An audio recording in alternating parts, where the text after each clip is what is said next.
They've been translated, and they tell exciting stories about how gods intermingled with human beings and actually had a hand in the creation of human beings. In 1923, a German archaeologist lifted a small clay tablet out of a jar that had been sealed shut beneath a Sumerian temple for thousands of years.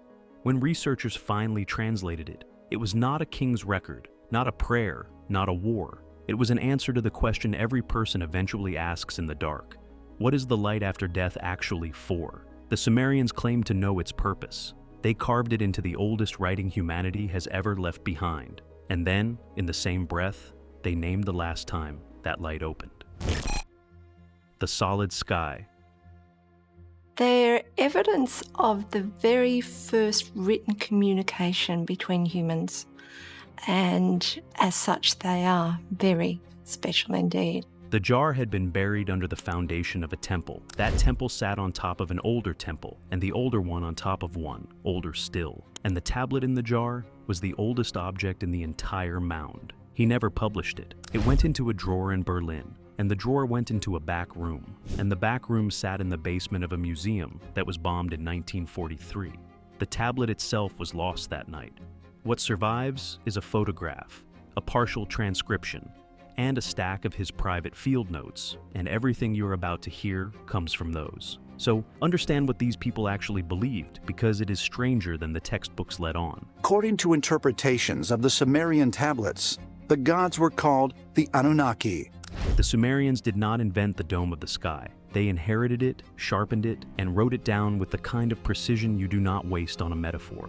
To them, the sky was not empty space. It was a surface, a solid vault, made of a material they called barzil, which gets translated sometimes as iron and sometimes as a blue-black stone. Picture the whole thing stacked. Above the dome, water. Below the dome, the air we breathe. Below the air, the flat disk of the land. Below the land, the freshwater abyss. And below that, the realm of the dead. That was not poetry to them. That was a map, top to bottom, with the living pinned in a thin strip of air between the water overhead and the dead underfoot. The dome had two gates, east and west, where the sun and moon came and went. The stars were fixed to its underside. The vault never moved. Only the lights moved. And every hour of every day and every night, that dome was being watched. Watched the way you watch something you are afraid of. The Watchers. They created man according to the Sumerian text. They created Adam and Eve. There was a whole class of priests whose only job was to watch the dome and whatever lay beyond it. Not stargazers, guards. They worked in shifts day and night, the way you would guard a door you could not afford to leave unattended. And here is the question that should be bothering you already. Why would anyone post a guard on the sky? Because the Sumerians believed the dome could open. Not at the gates opened every morning. That was nothing. The vault itself, the solid surface, could split, and when it split, the water above came down, and the things living between that water and the dome came down with it. The 1923 tablet describes that split, and it does something no other Sumerian text does. It uses a verb that appears nowhere else in the entire written record of the language. The verb does not mean to break, and it does not mean to tear. It means to peel back. The way you peel the lid off a jar. Slow, controlled, deliberate. Done by a hand on the other side. Where and when? The tablet is broken at the edges, the way they all are, but the dense center survived. The opening lines name where it was written, and after a century of argument, the strongest reading is Nippur, the religious heart of the entire Sumerian world, the city that held the temple of Enlil, Lord of the Air. Sit with that for a second, because it is not a throwaway detail. Enlil ruled the space between the land and the dome. Anything that came through that vault came through his territory first. If you were going to carve down a secret about the dome opening, Nippur is the one place on Earth you would carve it. The second passage is a date, not a date the way we keep them, but an astronomical one. The position of 3 constellations, the phase of the moon, the position of a single planet the Sumerians had named for a god, and a marker researchers read as a great year, a long cycle they counted the way we count decades. Run all of that backward together, and it converges on one moment in the deep past. The math is not clean. The constellations have drifted. The planet is a guess. But the moment it points to falls inside a window, and that window holds an event the Sumerians could not stop writing about. The third passage is the warning, and it is short.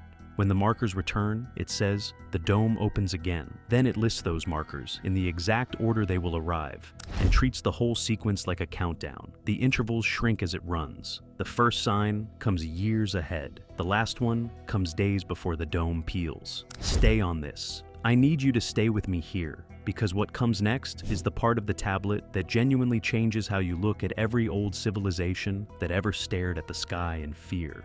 The next thing this tablet does is list the 5 signs the priests were trained to recognize before an opening, in order, with the gaps between them. And once you have heard them, you will not be able to unsee them.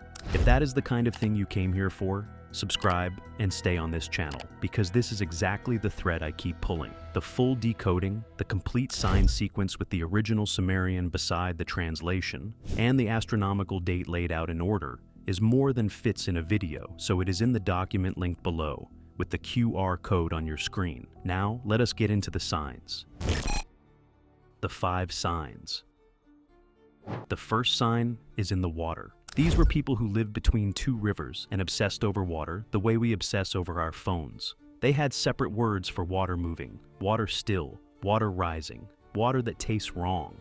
The first marker is a turning of the rivers. The phrasing is slippery on purpose. It can mean the flow reverses, or the salt changes, or the flood comes at the wrong time. The tablet will not pin it down, which tells you the Sumerians could not pin it down either. They knew only that the water would do something water is not supposed to do.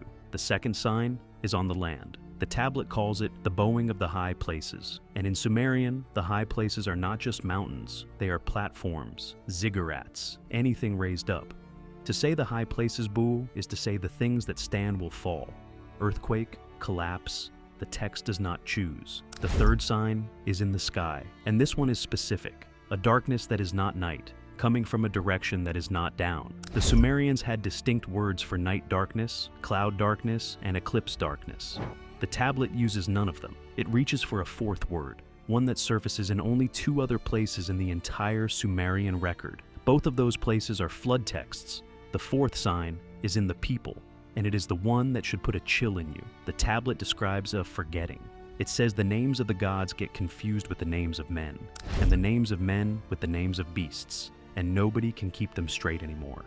This is not a line about morals going soft. It is a description of minds coming apart, all at once, everywhere, not by region and not slowly. It rolls in like a fog. The 5th sign is in the priests themselves. The watchers will see the opening before it begins. A thinning, a patch where the stars on the underside of the vault seem to pull back as if you were looking at them through a lens. The priests are supposed to report it, and then the tablet adds one of its only editorial lines in the entire text. The kings will not listen. Somebody carved that into clay, knowing it, expecting to be ignored. The opening. Then the tablet describes the opening itself, and it is short and dense and reads like the page of a manual. The dome peels back, same strange verb. It is not a hole, it is a flap. Something draws the vault aside from the far side, and the water above pours down, and the things that live in that water pour down with it. The tablet uses the word abgal, the word for the apkalu, the fish-clad sages who, in every other Sumerian story, came down from the dome at the dawn of civilization, taught humanity, and withdrew. This tablet says they came through the opening. It says the opening is how everything that did not start on this earth got onto it. And then it says the thing the archaeologist went back and circled twice in the margin of his own notes. The opening goes both ways. When the dome is open, things can come down, but things can also go up. And at the last opening, the tablet says, a small handful of people did exactly that. Hold on to that, because it is the heart of this whole thing, and we are coming back to it. The upper waters. That last opening, dated by the tablet's own markers, lands within the margin of error on the Sumerian. Flood. Not the seasonal flood, the big one, the one they retold endlessly, with different names in the boat each time, but always the same shape. A man worn by a god, a vessel, the waters rising, a landing on a mountain. You already know this story, because it is the source layer under the one in your Bible, and it is older by at least 1,000 years, and it is far more specific about where the water actually came from. It came from above the dome. In the Sumerian flood texts, a council of gods releases the water, and the phrase they use is the opening of the upper waters. Genesis inherits that exact idea when it says the windows of heaven were opened and the fountains of the great deep burst forth. We read that as poetry. They did not. They meant a physical ocean sitting on top of a solid dome, let down by direct decision. And the 1923 tablet does what no proper Sumerian scribe was supposed to do. It names who made the decision. The syllables are damaged, but they match one of the senior Anunnaki, the ruling council, and they read as either Anu, the Sky Father, or Anki, Sky Earth, the one assigned to the boundary between the two. Either way, it is the same direction. Someone at the top of the pantheon reached up and peeled the sky open on purpose. The flood was not weather, the flood was a decision, and the tablet swears the decision gets made again. The listener. Now here is where it stops sounding like myth and starts sounding like a procedure. The priests at the temple of Anu in Uruk had a tool. The tablet never names it, only describes what it did. It was a polished stone object held up toward the place where the dome would peel, and at the moment the peeling started, the object answered. The word for its response is the same one used elsewhere for resonance, the hum a struck bell gives off. It vibrated, not loud, something you would feel more than hear. Think about what that means. The signs gave the priests years of warning. This object gave them the day. And it was not unique to Uruk. There is a recurring entry in the temple inventory lists, a word that translates roughly as the listener, and it shows up in the catalogs at Eridu, Uruk, Nippur, and Lagash, the same word in the same kind of list, tracked right alongside the gold and the silver. The earliest reference lands around 2900 BCE. The latest comes right before the Akkadian conquest, and then the word is just gone. The objects were taken, or hidden, or destroyed, and the priesthoods that had logged them for centuries stopped writing them down without ever saying why. Read that silence again because it says more than a paragraph could. For the better part of 2,000 years, every major temple kept one of these and guarded it through wars and dynasties. And then, in one narrow stretch of history, all of them let the listeners vanish from the record at the same time. People do not stop counting their most valuable objects by accident. They stop when the object has finished its job, or when they no longer want anyone to know it ever existed. The kings who ignored it. So, picture the last time, the way the tablet lays it out. The listeners hummed. The priests ran the warning up the chain. The priests told the kings, and the kings did not listen, because the kings were busy fighting a war. The war survives only in fragments, but one name in it reads close to Kish, which puts the whole scene in the stretch the Sumerians themselves remembered as the time before the flood. Those pre-flood kings are the ones listed in the Sumerian king list, with reigns of tens of thousands of years each. Modern scholarship files those numbers under symbolic. This tablet files them under literal. The warning reached the throne. The throne had other priorities. 3 things. When the dome finally opened, the tablet says 3 things happened in order, and the order matters. First, the air changed. The phrase translates as the heavy air came down, which researchers read as a pressure drop, an ear popping that hit the whole population at once, not just the priests near the gap. The air felt wrong, and it felt wrong to everyone. Second, and this is the one the tablet keeps circling back to, the light changed. It says the colors shifted. The Sumerian word for color is wide. It covers hue and brightness and the whole quality of light, and the tablet uses all of it at once. The light itself was turning into something else. Hold that detail, because it is the one this entire video is named for, and we are almost there. Third, the water came, and not as rain.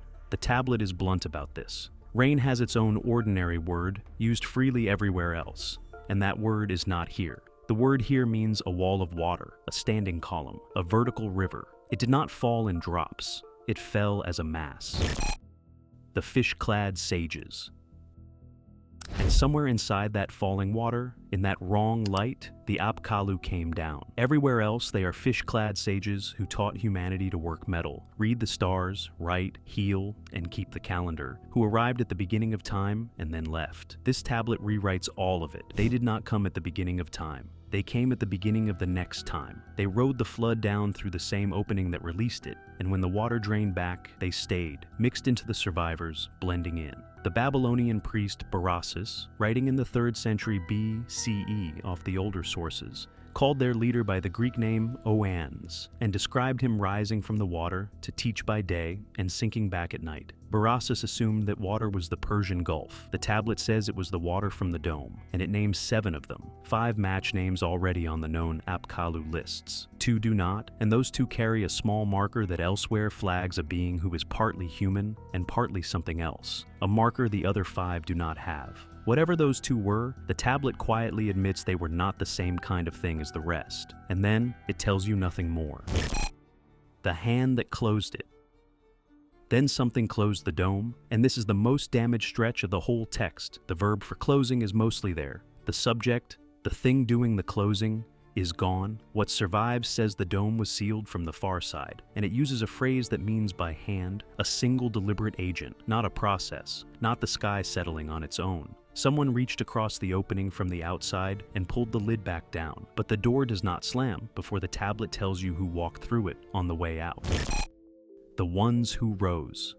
This is the line the archaeologists circled twice. This is the reason this video exists. While the water came down in a column and the light turned into something with no name, a small group of priests did not run for the high ground. They went the other way. They went up through the gap in the peeled back dome, into the changed light, into the space above the vault that no living person was ever meant to enter. The tablet does not say what they found up there. It says only that they did not come back. And then it does the strangest thing in the entire text. It says their names were struck from the lists of the dead. You have to understand how the Sumerians filed a person away. The dead go down, into the abyss, into the realm beneath the land, and the dead are counted. Every one of them accounted for in the lists. These priests were not on the lists. Not because they were alive, because they were not dead either. They had gone up into the light, and the bookkeeping of death had no column for them. That is the purpose of the light. That is what the title has been holding back. To these people, the light above the open dome was not the afterlife that comes to you when you die. It was a destination you could choose. The dead sank. A handful of priests at the one moment in a great year cycle when the door stood open, climbed the other direction on purpose and stepped into it,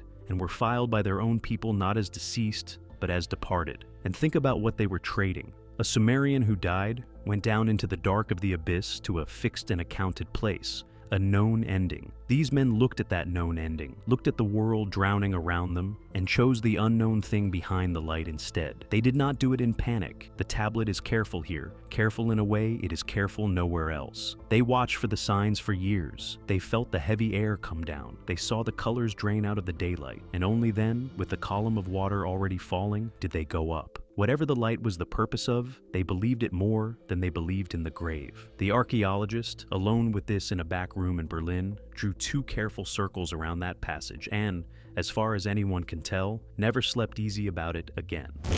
The dome remembers.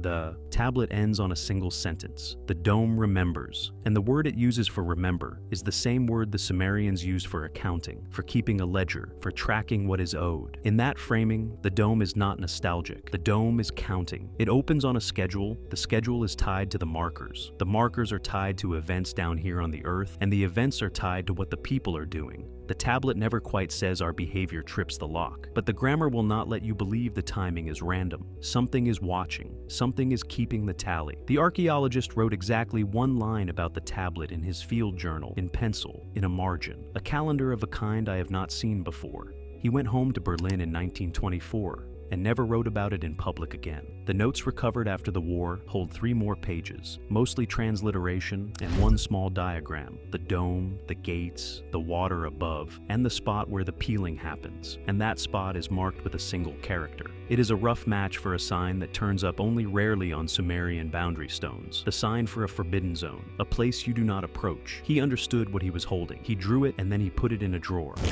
The same story, everywhere.